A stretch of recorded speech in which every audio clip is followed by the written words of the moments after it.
Curtis Wright, Talk Media TV, and he's with us live via Skype. Our good friend and former congressman and CPA, Joe DioGuardi, is with us live from New York via Skype. Good morning, Joe. Good morning. You're looking much better this week. I'm feeling much better. I tell you, it's cold, it's warm, it's cold, it's warm. I'm ready for spring. It's time for spring down here in the South. So, Joe, I don't know if you've had an opportunity to assess the different proposals, the Senate and the House. But I guess the big question is in America, how do you get the sun to merge with the moon? Because they're completely different positions on where we should go with the budget. There's no question. What we need and what we've been looking for years now is something simple. It's called fiscal clarity. This certainly does not give us fiscal clarity. The Senate had their so-called vote-a-rama. They voted on 100 amendments out of a potential 400. But at least now we have what you and I have referred to as regular order. What does that mean?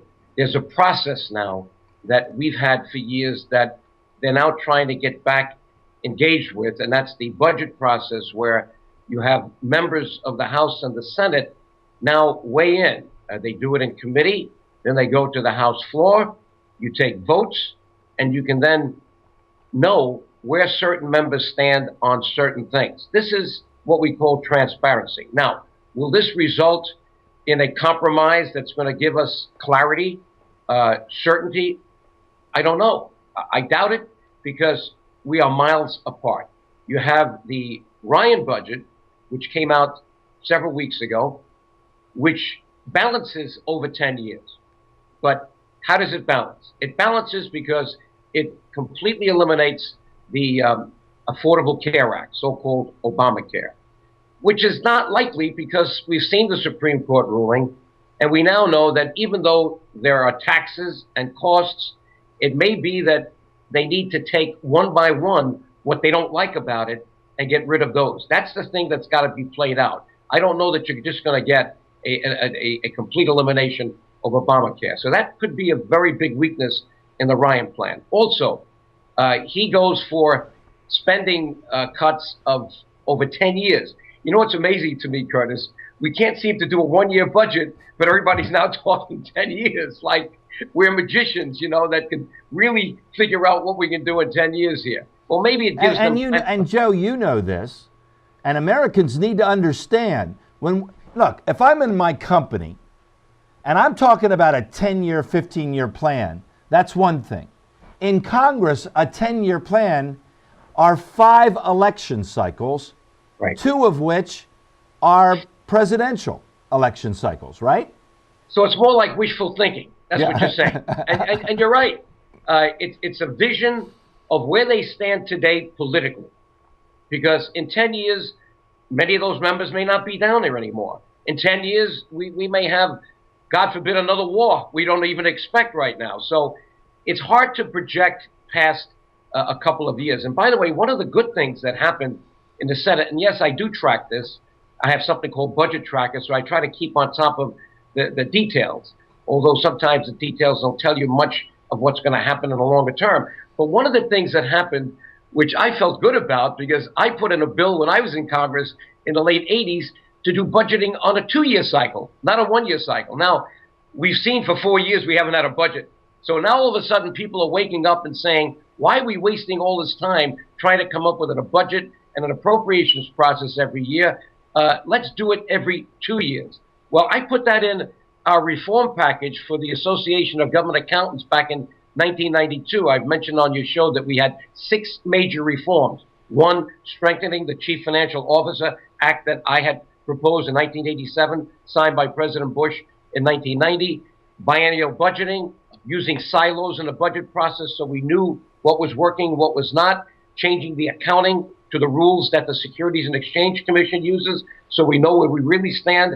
In other words, taking politicians out of the control of the numbers and the financial management process. But at least we have somebody in the Senate, I forget the name, put it up and he got 68 votes.